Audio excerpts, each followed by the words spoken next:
yang dimuliakan Allah Subhanahu wa taala. Sama-sama kita melanjutkan ibadah di Masjid Istiqlal, ibadah iktikaf, ibadah menuntut ilmu, ibadah zikir, ibadah baca Quran, ibadah yang lainnya. Selama kita niatkan iktikaf di dalam masjid, insya Allah mendapatkan pahala dari Allah Subhanahu wa taala. Baik Bapak dan Ibu sekalian, tema atau kajian Hawamis pada sore hari ini yang kami kutip dari kitab Ad-Da'watut Tamah wa Tadhkiratul Ammah tentang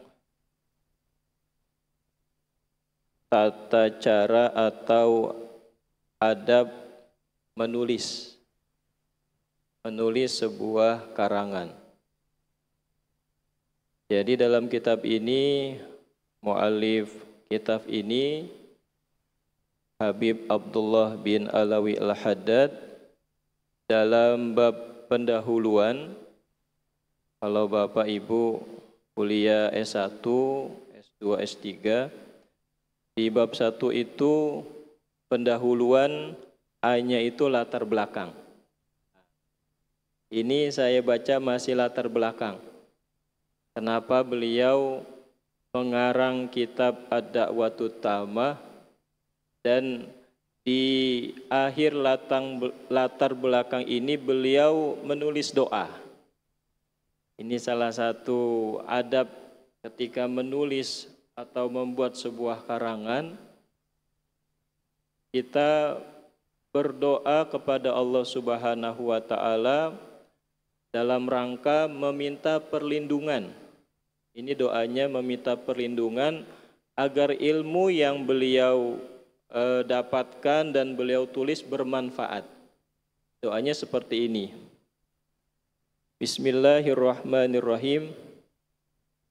Allahumma ja'al ma 'allamtana hujjatan lana wa mahajjatan ila ridhaka wa jannatak. ولا تجعله حجة علينا ولا سبيلا إلى سخطك ولا إلى النار التي هي دار عقوبتك اللهم انفعنا بما علمتنا وعلمنا ما ينفعنا. Ini doanya. Jadi arti dari doa yang ditulis oleh Al-Habib Abdullah bin Alawi Al-Haddad, arti yang pertama adalah Allahumma ja'al ma 'allamtana hujjatan lana wa mahajjatan. Yang pertama artinya, ya Allah, jadikanlah segala sesuatu yang telah Engkau ajarkan kepada kami, Allamtana, sebagai argumen bagi kami, hujjatan. Jadi Bapak Ibu sekalian, ketika kita belajar, ya kalau mungkin belajar umum ya, belajar umum, kalau Ibu Bapak pernah mengalami sekolah umum itu dari SD sampai SMA, atau MI sampai Aliyah, itu enggak cukup, harus belajar agama. Nah itu dikenal dengan madrasah diniyah. Madrasah diniyah.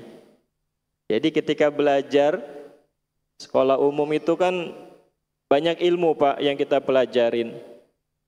Matematika, bahasa Inggris, sejarah, pendidikan Pancasila, IPA, IPS. IPA itu isinya biologi, fisika, kimia. Ini saya ngulang-ngulang hafalan karena sudah lama nggak sekolah lagi. Itu di sekolah itu kita banyak belajar umum Pak. Tetapi ketika kita belajar madrasah diniyah, kita belajar agama di situ. Berarti yang umum itu bukan agama dong, itu agama. Tetapi yang pokok agama itu adalah iman, Islam, ihsan. Akidah, kalau Islamnya itu fikih, kalau ihsannya itu tasawuf. Nah itu yang penting. Karena itu yang kita pakai dalam kehidupan kita sehari-hari. Kalau Bapak, Ibu belajar biologi, dipakai enggak kehidupan sehari-hari? Tidak, tidak dipakai. Fisika, kimia dipakai enggak? Tidak. Tetapi kalau Ibu, Bapak menjadi peneliti, itu dipakai.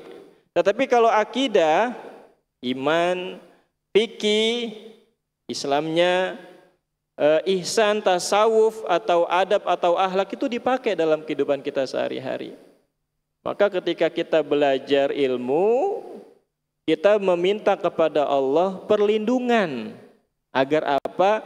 Ilmu yang kita pelajari bermanfaat. Manfaat ini dalam artian, ini Bapak Ibu ngaji nih, tentang pelajaran contohnya berzikir setelah sholat, ya, berzikir setelah sholat. Ketika selesai sholat membaca Subhanallah 33 kali, Alhamdulillah 33 kali, Allahu Akbar 33 kali. Itu hadisnya ketika kita membaca zikir tersebut, maka Allah akan hapuskan dosa-dosa kita walaupun banyaknya bagaikan buih di lautan. Itu kita amalkan. Berarti ketika kita amalkan, ilmu tersebut bermanfaat. Makna manfaat di sini adalah ketika sesuatu yang kita miliki itu tidak disimpan, tapi dilaksanakan. Jadi ketika selesai sholat jangan langsung kabur. Baca zikir dulu, baca doa dulu. Insya Allah menjadi manfaat untuk kita. Contoh, saya kasih contoh. Bapak Ibu makan nih ya. Langsung makan, nggak baca doa. Saking laparnya gitu, langsung makan aja nggak baca doa. Selesai makan nggak baca doa, langsung jalan. Itu yang didapatkan apa? Yang didapatkan cuman kenyang doang, tapi nggak tenang. Ya, ketika kita makan tanpa doa, itu hanya mendapatkan kenyang saja. Kenyang itu adalah nikmat perut, bukan nikmat hati. Yang kita carikan nikmat hati, Pak. Maka di sini diajarkan ketika sebelum makan sama sesudah makan, biar tenang dulu. Kan kalau orang doa itu kan tenang, bacanya pelan-pelan, khusyuk, berharap, tenang tuh. Ketika makan sudah tenang badan kita. Saya contoh lagi, kalau ibu nih bapak mau berenang apa langsung nyemplung? Enggak lah, bisa kedinginan langsung nyemplung ya. Langsung muntah-muntah, tapi ada olahraga relax dulu baru berenang, seperti itu. Jadi Bapak Ibu sekalian, kalau kita mau memiliki ilmu bermanfaat, itu dilaksanakan. Maka Habib Abdullah bin Alwi Al-Haddad meminta kepada Allah Subhanahu wa Ta'ala agar yang beliau dapatkan, yang beliau ajarkan, yang beliau tulis nih dalam kitab Ad-Da'watut Tammah ini, beliau katakan sebagai argumen bagi kami. Artinya ketika beliau nulis, beliau ada dalil Al-Qur'annya, ada dalil hadisnya, ada kaul sahabat, ada kaul ulama, semua ditulis oleh beliau. Ini sebagai argumen. Karena ketika Bapak Ibu menulis sesuatu tanpa dalil, tanpa menggunakan referensi, ya, referensi itu argumen. Kalau kita ngomong nih, kita punya dasar. Punya dasar kita apa nih kita berbicara seperti ini? Maka argumen beliau dalam kitab ini, ayat-ayat Al-Quran, hadis, lalu perkataan sahabat, dan juga perkataan para ulama atau salafus soleh. Bukan salafi ya Pak, tapi salafus soleh. orang-orang dahulu yang terbaik, yang soleh dan soleha. Jadi Bapak Ibu sekalian, beliau berharap kepada Allah Subhanahu wa Ta'ala, apa yang beliau ajarkan melalui tulisan kitab ini, kitab Ad-Da'watut Tamah ini sebagai argumen bagi beliau. Bisa argumen di dunia, bisa argumen di akhirat. Ini ada satu kisah, tetapi tidak menggunakan nalar, Pak. Ada seorang ahli nahu, itu masanya sahabat setelah sahabat Ali bin Abi Thalib karramallahu wajhah, namanya saya lupa nih, Masya Allah. Kalau saya mendapatkan referensi dari guru saya, ini ada seorang ulama tasawuf. Ulama ini beliau bagaimana Abul Aswad Ad-Du'ali. Ini beliau yang menulis baris-baris dalam Al-Quran. Jadi kalau kita melihat Al-Quran awal, Pak, itu huruf itu enggak ada titiknya, Pak. Ta, mana huruf ta, mana huruf ba, mana huruf nun, mana huruf sa, itu enggak bisa bedain. Itu enggak ada titiknya. Itu yang kasih titik-titik, yang kasih baris, yang kasih ada sukun, yang kasih ada doma, fathah, kasro, yang ada tasdid, itu ulama. Nah, ini satu kisah tapi nggak bisa dinalar dengan kemampuan akal pikiran kita. Jadi ini yang memimpikan juga orang-orang soleh. Jadi kisahnya, namanya gurunya Abul Aswad Ad-Du'ali, Imam Sibawahi. Imam Sibawahi. Referensi yang kami dapatkan dari guru kami, Imam Sibawahi. Beliau ketika wafat dimimpikan oleh para muridnya. Nah, kalau wafat, Pak, kan dikuburin tuh, Pak, dikuburin, sudah selesai, semua keluarga meninggalkan, tidak ada orang, datang siapa, Pak? Malaikat kan, Pak? Malaikat Mungkar dan Nakir, penanya dalam kubur. Itu siap-siap nih, ibu bapak siap-siap pertanyaannya. Pertanyaan yang sudah kita tahu tapi kita nggak bisa jawab. Yang bisa jawab itu dengan amal kita, Pak. Kita udah tahu pertanyaannya, tetapi kita nggak bisa jawab. Mulut ini tiba-tiba diem kalau kita suka bermaksiat. Tetapi kalau kita ahlil khair, orang-orang baik, insya Allah ketika pertanyaan bisa dijawab. Ini Imam Sibawahi ditanya sama malaikat Mungkar dan Nakir. Pertama, assalamualaikum. Kan ahli kubur sama malaikat kan bertemu, assalamualaikum dulu. Assalamualaikum. Ditanya langsung, marrabbuka, siapa Tuhanmu? Lalu ini imam nanya balik. Ini kisah murid, Pak, yang murid memimpikan gurunya. Kalau memimpikan itu menceritakan kisah. Ditanya sama Imam Sibawahi sama ke malaikat, mannya apa? Ditanya mannya apa, Pak? Malaikat Mungkar dan Nakir ditanya hukum nahunya apa? Mannya apa? Man itu nanti menandakan kalimat setelahnya barisnya rofa atau barisnya nasab. Itu barisnya sukun, barisnya kasro atau barisnya fathah. Ditanya seperti itu. Malaikat langsung ngadu sama Allah. Enggak usah ditanya. Ini ulama ini berjasa bagaimana menjadikan Al-Quran memiliki baris sehingga bisa dibaca oleh umat Islam seluruh dunia, bahkan umat non-Islam. Jadi bayangkan, ilmu yang bermanfaat itu sampai, Pak, tidak hanya sebagai argumen di dunia saja, tetapi juga argumen nanti di alam kubur kita. Ya, itu hanya masalah baris, Pak. Khairukum man ta'allamal Qur'ana wa 'allama. Sebaik-baik kalian adalah orang yang belajar Al-Quran dan mengajarkannya.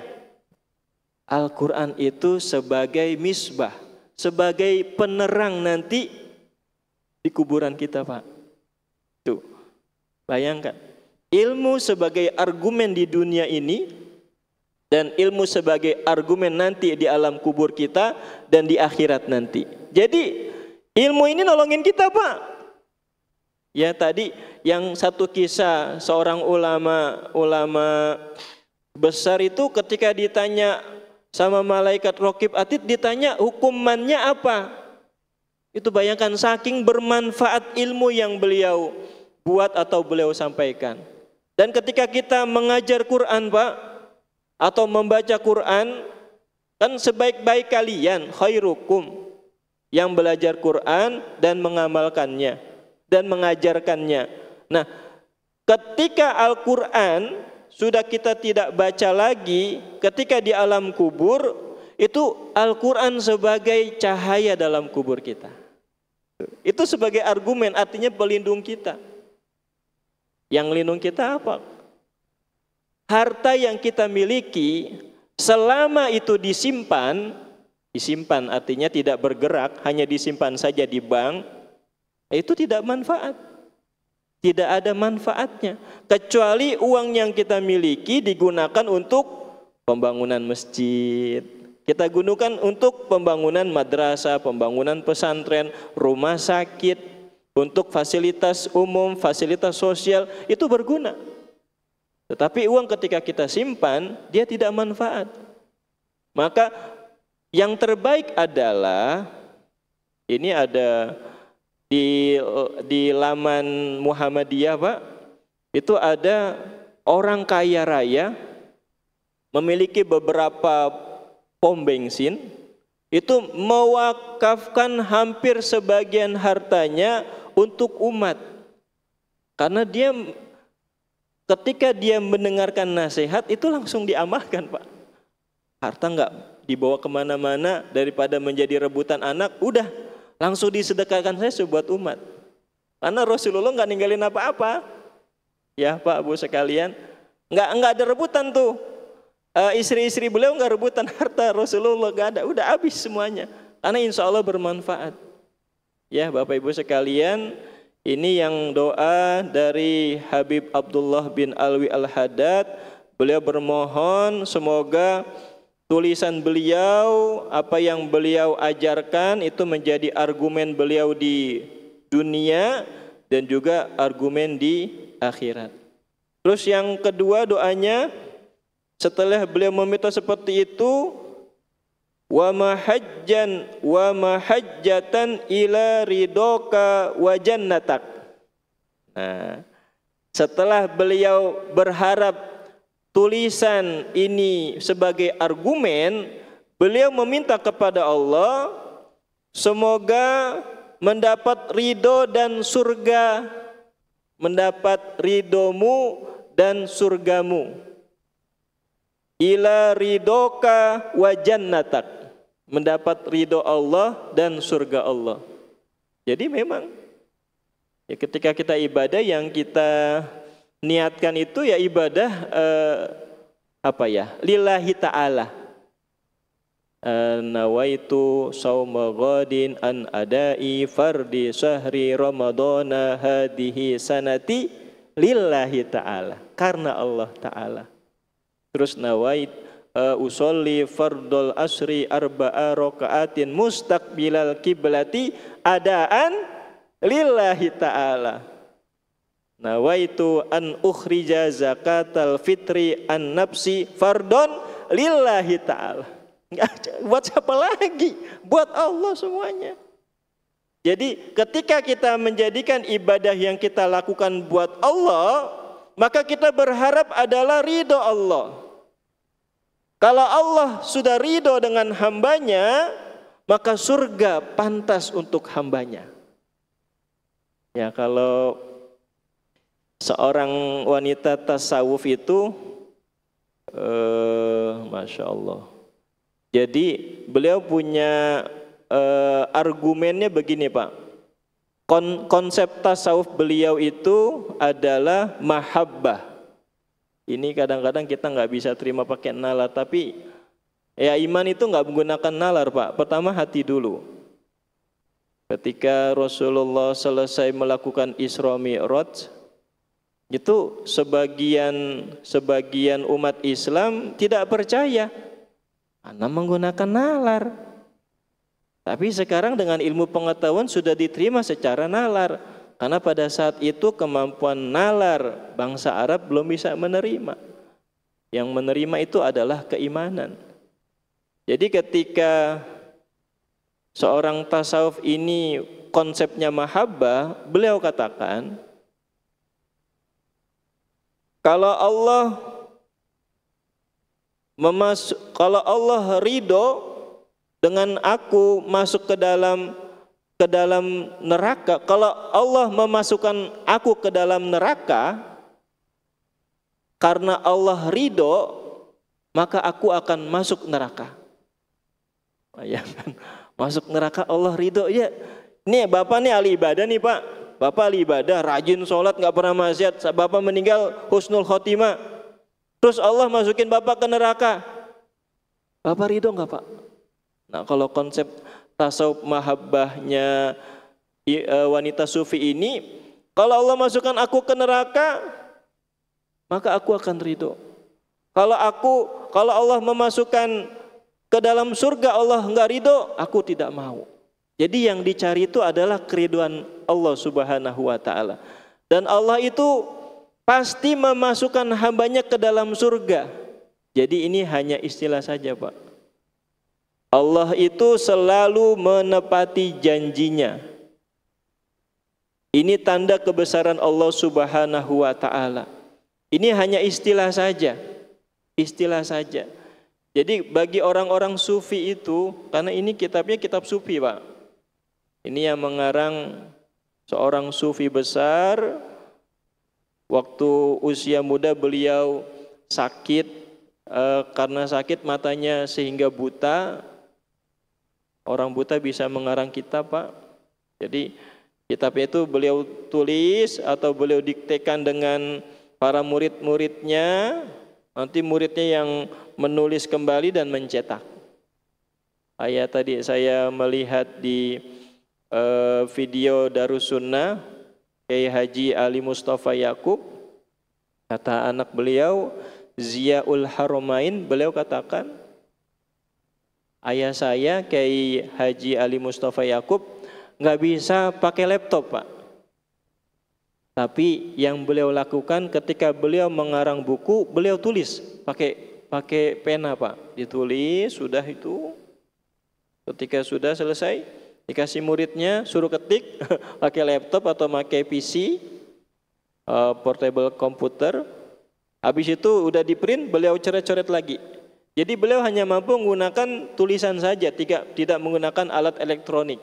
Begitu juga masa Habib Abdullah bin Alwi Al-Haddad, beliau mendiktekan ke murid-murid beliau dan murid-muridnya menulis sehingga menjadi banyak kitab yang beliau tulis.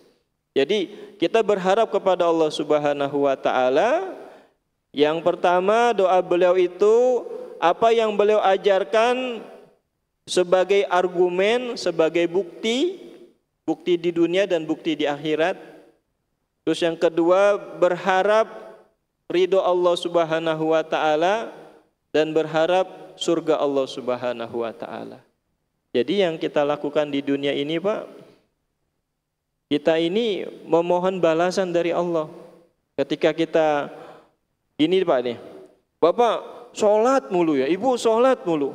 Kata teman, lu nggak capek sholat mulu gitu. Terus kita sedekah terus, lu nggak habis harta lu habis gitu. Lu nggak takut harta lu habis. Harus yakin ketika kita melaksanakan sholat, sebenarnya balasan yang Allah berikan, ini kalkulasi pahala ya Pak. Bapak sholat duha 12 rakaat. Balasannya apa Pak? Dibangunkan istana di surga Pak. Gimana yang sholat fardu? Itu sholat sunnah. Ketika dia banyak melaksanakan sholat, Allah, kita lagi investasi akhirat tuh Pak. Jadi kalau ada orang bertanya seperti itu, berarti dia nggak paham apa investasi akhirat itu. Jadi jangan pernah merasa rendah diri, rendah hati ketika ada orang yang mencela dengan ibadah kita, ya laksanakan saja. Karena itu bekal kita nanti di akhirat. Sayang ketika di dunia kita dikasih umur panjang, nggak punya bekal-bekal apa lagi nanti di akhirat. Jadi yang beliau tulis ini, beliau berharap kepada Allah Subhanahu wa Ta'ala sebagai bukti bahwa beliau pernah mengajar, sebagai bukti kita pernah beribadah. Maka Pak, Bapak kalau sholat wajib nih Pak, sholat jamaah nih, Bapak kan sujudnya di sini nih, contoh sujudnya di sini nih. Nah, sholatnya di sini gitu Pak. Terus nanti sholat sunnah, ba'diyah qobliyah itu pindah Pak. Pernah lihat seperti itu? Ada yang sholatnya pindah-pindah, nggak di situ saja. Jadi ketika kita melaksanakan sholat dengan tempat yang berbeda, itu sebagai bukti nanti tempat ibadah kita. Jadi semuanya menjadi bukti. Itu yang hanya tempat Pak. Gimana bacaan sholat kita, gimana ngaji kita, gimana harta yang kita keluarkan, gimana ilmu yang kita ajarkan, itu semua sebagai bukti. Maka jangan pernah merasa apa yang saya lakukan untuk Islam nggak manfaat. Tidak, semuanya bermanfaat insya Allah. Ini investasi yang terbaik. Jangan pernah diiming-imingin Pak. Saya pengalaman diiming-imingin rumah KPR Pak. Dibebain itu sama yang menawarkan. Itu investasi dunia Pak. Dan akhirnya saya mau mengambil rumah dengan sistem KPR tersebut, dengan sistem kredit. Itu dibaybein untuk dunia saja saya mau. Masa kita yang diiming-imingin dengan pahala akhirat kita nggak mau? Jadi insya Allah memang perlu tahapan. Yang kita belum bisa mau sholat fardu pelan-pelan, zuhur dulu ikut temen, nggak apa-apa. Nanti kalau udah seneng, gembira, hatinya tenang, kayaknya sholat enak nih, kerjain habis sholat asar. Terus maghrib sebelum kena macet, rame-rame di kereta, maghrib dulu jamaah. Lama-lama ketika dia sudah enak ibadah yang 5 waktu, dia tambah lagi sholat sunnah rawatibnya, qobliyah ba'diyah. Udah tambah begitu lagi, tambah sholat sunnah nawafil. Ya, sholat tahajudnya, sholat duhanya, sholat istikharahnya, sholat hajatnya, sholat tahiyatul masjidnya. Itu insya Allah Pak, itu investasi akhirat kita. Kita nggak cari apa-apa Pak. Harta habis, rebutan keluarga gitu. Titel yang kita punya nggak kepake, jabatan nggak kepake, itu di nisan nggak ada Pak. Saya kadang-kadang kelakar sama teman-teman. Ini nanti kalau gelar kita nanti di nisan kita ada. Nah, ternyata nggak ada Pak. Saya ke beberapa kali ke makam itu nggak ada yang orang pakai titel Pak, hanya nama saja sama bin atau bintinya saja Pak. Jadi yang terpenting adalah bagaimana kita memanfaatkan harta yang kita miliki, ilmu yang kita miliki, fisik badan sehat ini yang kita miliki bermanfaat untuk orang lain. Doa terakhir beliau ini saya tidak mengulas tapi saya hanya membacanya saja. Allahumma anfa'na bima 'allamtana wa 'allimna ma yanfa'una. Doanya minta manfaat. Karena yang terakhir ketika Rasulullah sampaikan kepada sahabat, kalau terjadi hari kiamat, sebelum terjadinya hari kiamat, tanamlah sebutir biji tumbuh-tumbuhan. Padahal ini Rasulullah suruh tanam, padahal dikit lagi nih kiamat, tapi disuruh tanam. Artinya kebaikan itu tidak ada batas waktunya. Kapan saja kita bisa laksanakan. Jadi ketika kita melaksanakan kebaikan, itu sebenarnya buat diri kita. Karena kita yang mendapatkan manfaatnya. Tidak hanya manfaat di akhirat saja, tetapi manfaat ketika selesai kita melaksanakan.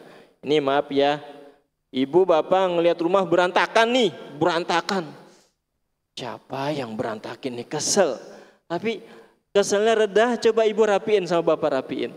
Ketika melihat apa yang didapatkan, ketenangan, oh ternyata rapi ya, ternyata bersih. Itu kita sudah mendapatkan kenikmatan ketika kita membersihkan sesuatu yang kotor.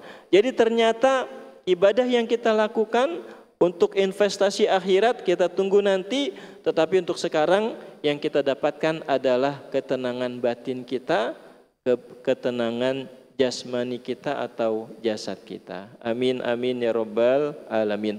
Semoga bermanfaat kajian yang sebentar ini.